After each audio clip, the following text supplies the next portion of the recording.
ఒక వ్యక్తి యొక్క నిర్లక్ష్యం కారణంగా మరొక వ్యక్తి గాయపడినా, మరణించినా ఎవరైతే నిర్లక్ష్యం వహించారో ఆ వ్యక్తికి శిక్ష ఉంటుందా?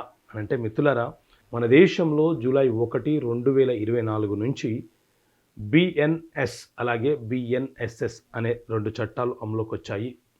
ఈ చట్టంలోని సెక్షన్ 106 ప్రకారంగా ఒక వ్యక్తి యొక్క దురుసు ప్రవర్తన, నిర్లక్ష్యపు చర్య వలన మరొక వ్యక్తికి ప్రాణం పోతే ఎవరైతే నిర్లక్ష్యంగా వ్యవహరించారో అతను నేరస్తుడుగా అతని మీద ఎఫ్ఐఆర్ నమోదు చేయవచ్చు.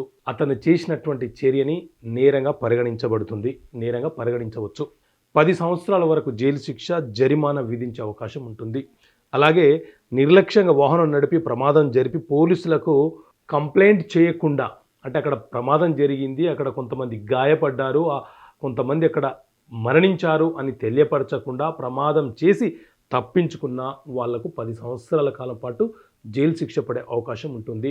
ఇది బిఎన్ఎస్ చట్టంలో చాలా స్పష్టంగా పేర్కొనడం జరిగింది.